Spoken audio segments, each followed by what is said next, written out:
This episode of Agency Focus is brought to you by Agree.com. Stop chasing invoices. Agree.com is the all-in-one contract-to-cash platform that combines e-signatures, invoices, and payments in one place.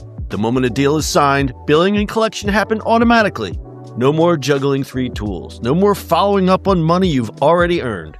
Over 75,000 users trust Agree to sign and get paid. And right now, when you book a demo, you'll get $500. That's not a typo. One platform built for people who run businesses, not paperwork. Go to agree.com/upgrade to book your demo and claim your $500. That's agree.com/upgrade. Hi, Steve. Hey, man. Introduce yourself. I'm Steve Guberman. I run agency Outsight. I work with agencies so they can build a better business and have something worth value and maybe do acquisitions and have a better life. Nice. It's like, what is it that you do here? What would you say that you do here? And we're beautiful Miami for agency hackers, which is always interesting. Heck yeah. This is going to be interesting, in fact. I'm pumped. Yeah. Yeah. We were in New York on the first, like one of those. I like how they're running them. He's got different formats that I don't think most events follow.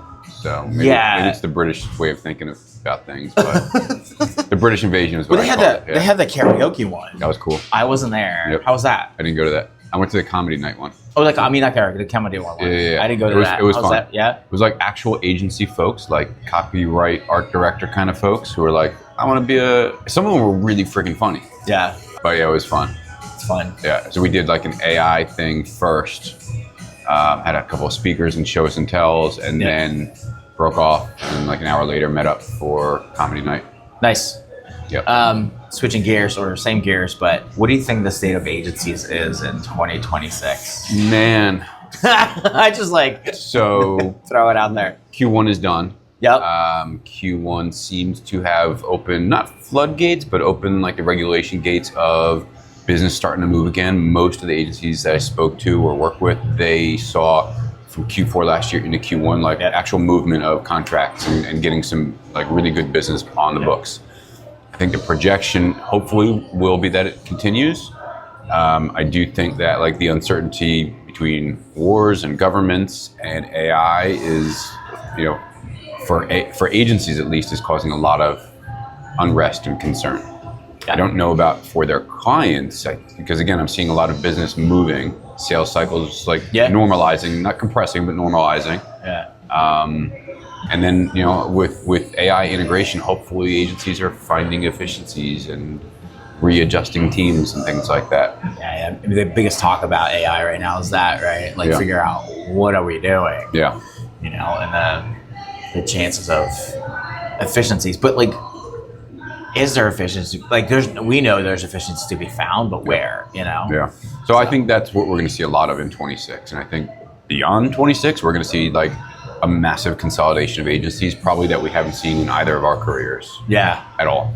Interesting. Like we saw a large expansion of agencies during COVID because so many people got laid off and they hung up their own shingle, and they either became, we talked about last night, I'm a fractional whatever now, or I'm launching an agency. Most of those didn't survive, right? Those were a blip. They maybe got jobs. Some survived, but I would say by and large, most did not stick around because they realized, oh shoot, I don't want to run a business. Let me go find another job. But isn't that just the nature of agencies, right? Ebb and flow, yeah. Well, no, like you get a craftsperson start an agency. Yeah. Right? Like craft, I mean like developers, designers, whatever, right? The craft of it, and all of a sudden they're like, and now I have a business. Now what? Right? Yeah. Like that was my story. I was like, oh, I can do it better than everybody else, but I'm a designer and now I got to run a business. I don't know how to do payroll. What is all this P&L nonsense? So I think that's a natural progression of it. But I think there was such an influx of new. I remember a stat like, 24, something like 2024, it was like 6 million businesses were registered in the first 2 years of COVID or something crazy like that. Yeah. Like some crazy influx. But anyway, that was, we saw the tail out of that. Yeah. Now what I think we're going to see in the next year or two is just a lot of agencies dropping off, aging out, scared shitless of AI. Yeah. And just consolidation. But you think the other side of it's true too, because people are getting laid off.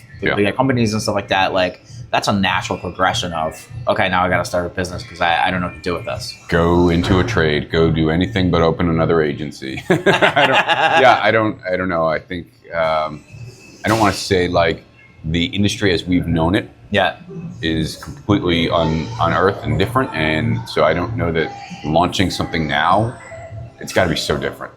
Yeah, I mean, completely different animal. Yeah, I mean, I said I don't want to do one from scratch. Yeah. You know, I just left one. I mean, I sold one, left one, but I don't want to do one from scratch. And here we are doing consulting things. Yeah. You know? Yeah. Just kind of always weird. Yeah, but so you're not like necessarily, you're running a business, but it's like on your terms. It's probably a lifestyle business. And if it grows bigger than that, cool, you can expand it. Pull the string on a lifestyle business. Yeah. Because like, I hate that term. Why? I love it. I hate that term. Okay, why?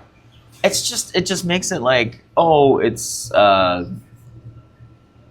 it makes it like a small, like, our businesses are, they're small, we're consulting. I don't think it's lifestyle, it's just a business. This is what we do. Okay.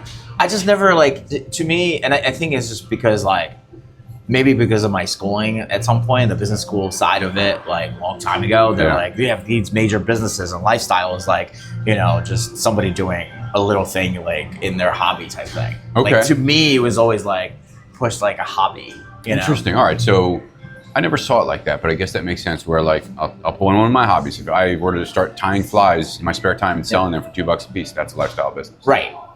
I define this as like a lifestyle business for me because I know I don't want to work more than a certain amount of hours a week. I know I don't want to grow bigger than a certain, like I don't want to have employees. I want to be able to go fishing on Mondays or Fridays. I want to go snowboarding. Like, so I guess that's how I've pretty much defined it since I launched it. That's fair. But yeah, no, I think that makes sense where if you build a business out of a hobby, that's more of a lifestyle business. Yeah. I mean, technically I've been doing businesses forever, so it is a hobby. Somebody asked me, like, what do you do as a hobby? I'm like, build launch businesses. I mean, been doing this for 25 years now. I think I'm out. Yeah, probably. How long have you been in business? I launched my first business 40 years ago, Bart. I was pulling around lawnmowers and car wash kits and selling. My parents would go to, I think at the time it was BJ's, and they'd buy like a tub of gum or lollipops, and I'd sell them for, you know, I knew what markup was at 10 years old, and like, you know, what's my net profit? Like, so I've been launching businesses since I'm like 10. The hustle, man. The hustle, the paper routes, shoveling snow, doing all those things, man. Although paper routes, I found a loophole, somewhat illegal, but I realized the papers that I was delivering was like the free ones. And so I could just dump them in the dumpster and they would still pay me. So if the person who owned that paper route company is watching, I'm sorry. Probably owe you some money, but I was a dumb kid. I mean, you gotta learn things, right? Like, that's the thing. What's the current business? I'm like, what are you going after or hoping? So the core is I work with agency owners and leadership teams. Typically, they're around $1 million up to 10 plus million. So it's a wide range, specific DNA of a founder that I want to work with. Like they've got to have a sense of humility and open-mindedness and willingness to do the work that we're talking about. I don't want to like onboard a client and then they're like, I don't want to do this work. I don't want to waste anybody's time. But I want to help them get better balance in their business, get them out of the day-to-day, help them like really develop a set of goals that mean something to them. I talk a lot about copycat goals and like, I saw this guy hit 7-8 figures. I want to do that. All right, this guy, this lady launched a multinational agency. I want to do that. It's like, no, figure out what matters to you and your family and your team and their family, and then let's set a path forward on that. So that's the core of it, and then doing a lot of M&A advisory. So a lot of founders will come to me, oh, you sold your business, I want to sell mine. We get under the hood. It's like, you got a lot of work to do before you're even close to selling, but along the way, as we get the owner out of the day-to-day and we get them to a place where, the business is running really well. This is just what a good business runs like. Now I've got time in my day. We can either focus on programmatic M&A to grow the business, so they've got an enterprise value for an exit, or take them to an exit. So that's exciting stuff. What do you see in like a good company, like a good agency that 1 to 10 million, that's small, and going from like 0 to 1 and then 1 to 5, and like what's the progress? Like what are you seeing? And as far as how good, like what a good business looks like. Like very low client concentration, deeply niched in a couple of verticals, super operational, like SOPs out the wazoo, really strong leadership team. Owner is out of the day-to-day. Owner is not responsible for even like direct sales. Maybe they're on the hook for some net new business, but they can go and take a month off and the business keeps growing. That's like an ideal business. Nice. Yeah. Nice. And now you got a layer, they're also like AI enabled. They're selling AI solutions. They're like using AI for efficiencies. So that should go to their bottom line. Yeah. Also. I mean, it's the AI stuff, like there's the efficiency stuff and then selling it, like if you're into AI, like pushing that. Yeah. How much are you seeing it? Or is there good agencies that are doing it? So how much am I seeing it? Not enough. Yes, there are good agencies doing it. I've identified, I'm probably not unique, like it's not my uniqueness, but there's like 4 stages of how agencies are integrating AI or not. First stage is, they've been in business 20, 30 years. They've already reinvented themselves 2-3 times. They don't want to do it again. So they're like, I'm not doing this. Maybe I'm using ChatGPT instead of Google. Like, that's it. Yep. The next level is like, they're all curious. Leadership is like helping the team start to be curious about it. They're breaking things, they're testing things. Third level is they've like really leaned into it internally, only internally. We've optimized some processes. Maybe we're going from Figma to code using AI or something along those lines.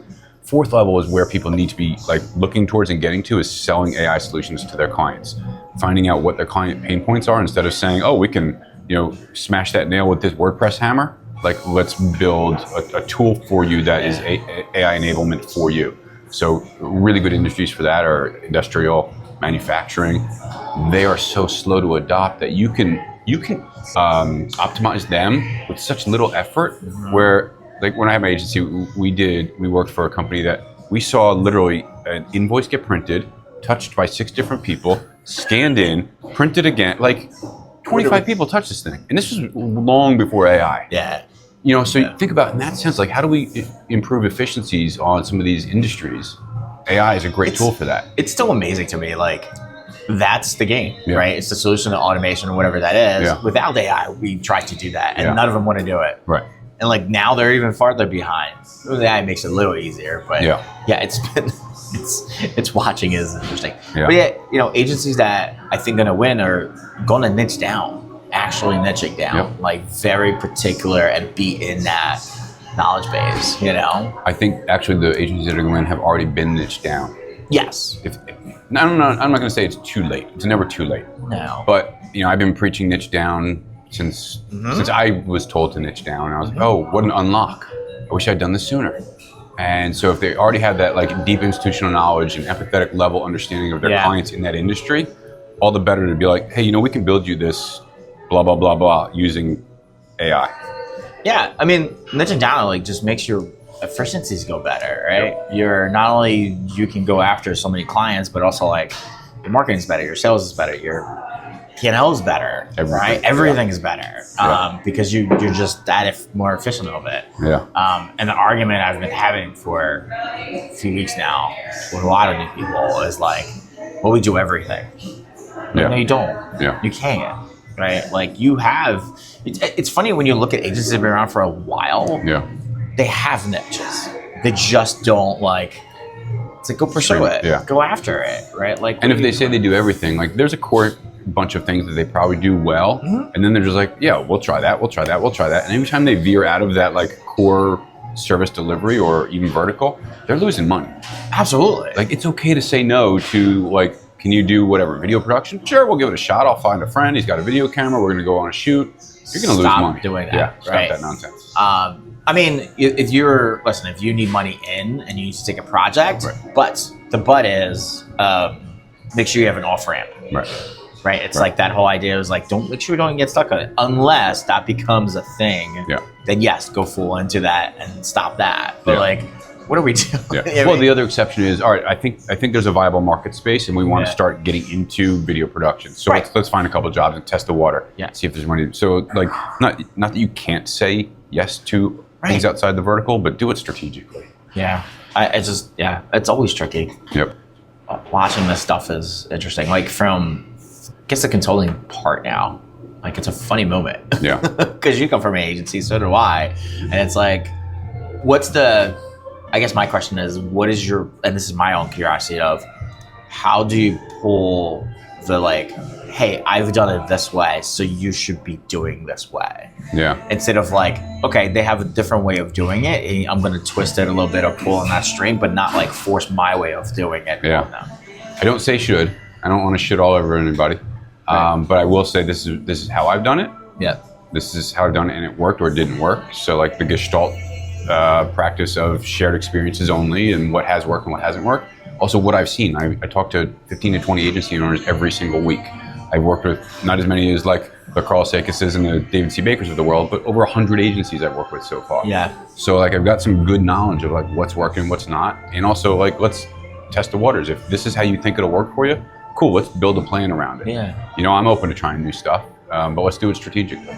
Yeah. There's no one way to do anything. There's a lot of wrong ways to do shit, obviously, but Yes. most of us as entrepreneurs and as like right brain thinkers, we're like, I'm going to try it. And if it doesn't work, lesson learned. Cool. Try it, fail fast. Right. Are you working with anybody like overseas or just all US based? Mostly US. I've got a couple of internet, like I think 3 international that I have worked with, and then 1 US based, but the founder lives overseas. Okay. And I think, I was talking about it last night actually, I just think there's like a cultural difference that I don't know that on an empathetic level I can fully connect with. And that, to me, that's really valuable.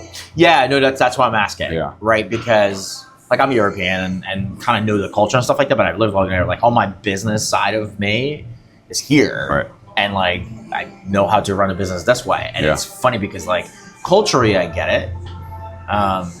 But business wise, I'm like, there's just a different way, and whatever you think capitalism, whatever that is, and like over capitalistic stuff, but like there's just a different way of running businesses here. Yeah. And that's why the growth is different here, right? Yeah, that's why they all want to come here. Right. Yeah. Right. It's just the pursuit is just different. Yeah. Right. And like it's a hustle and like all that and like get it, but like if you love it, you know, which is tricky to do business, I think, overseas. Yeah. And what I also notice is companies are very European trying to come into this market and then like try to establish themselves here that don't have local people is interesting. Very tough. Yeah. Very tough. I was and my perfect example of this is like I was interviewing at some point in between the stuff for an agency out of Europe, and they said no because I lived in Connecticut. You can't like that. Yeah. And they're like, well, you're an hour and a half from Manhattan. I'm like, do you realize you have to take an hour to go from New York City to New York City? Right. Like, it just understanding of the world here is different, right? Yeah. So that's always tricky. Yeah. Yeah, I ask because it's kind of like I've had conversations with some trying to get into the U.S. market, and it's like. So I've done that a number of times. Yeah. There's like maybe 4 or 5. I'm working with one now. They set up HQ in Atlanta. They're French-based, but they've got 60 or so people globally, all remote, and they want to break into the U.S. So $6 million in the European market is awesome. You know, they can easily break into the U.S. and find $2-3 million in their verticals. Not easily, but there's a path forward there. So I've done that a handful of times where it's like, hey, we're really strong in the APAC market or in the EU or whatever. We want to take that into the US, and they are almost always well niched. They're not generalists, which is super important. Like, good. Don't show up on our shores like, I do all things for all people. There's enough of that nonsense. Like, own your vertical and like dig into it here. Where do you think like most of the world? Where do you think some of this stuff is going to right now? As far as what? Like we had most of our development team when I had my own agency was in Poland, right? Yep. Huge, Eastern Europe being very, very educated, very engineer minded. Like it was great, right? Smart people in that area. Very smart people. So that was easy. I'm talking about like where do you see sort of people outsourcing their stuff or nearshore? Yeah, either like South America, like Brazil, or I've got a handful of clients and friends with agencies that their entire dev team is in that Eastern European region. Bulgaria, I got a guy who's got 40 people in Bulgaria. It's huge. Some of the bigger dev shops are still leaning into India. Like there's a lot of really smart people there. Talent is really easy to most of our stuff together. At the last agency I sold to was in Argentina. Okay, yeah. Huge moment there. Yeah. So yeah, that's been interesting. Yeah. I don't know the stats, but I imagine the unemployment rate has like completely been obliterated or close to obliterated in like the South American regions with since COVID, because we just tapped into so much offshoring and nearshoring and VAs and automation talent and people like that. Yeah, I mean, if you look at, even the numbers, right? Like, I think, even at 25, 30 bucks an hour, that's still double what they were making before. You know? Oh, you're getting really brilliant developers for 10 bucks an hour. Like, it's mind-boggling. VAs out the wazoo, It's just the biggest thing is understanding culture. Yeah. Right? Yep. Like, very understanding what culture looks like, what it is, and how it works, and which is tricky because then you have to have management here that understands it and not just like throw stuff over the wall. Well, there's a number of agencies that I know of. I'm sure there's hundreds, if not thousands, where like their core leadership team is here in the States, and then they've built their like creative and ops team in the Philippines or Brazil or Argentina or wherever. And it works really well. And, it's great for financial efficiencies. It's great for, if you shift outside of South America and you go to like East Europe or India or whatever, like you can have 24-hour coverage if you needed it for your agency. So there's a lot of really cool ideas on how you can structure the team. Cool, Steve. Yeah. Thank you, sir. Thank you, brother. Appreciate it. Let's enjoy some Miami time. Heck yeah. Put it in the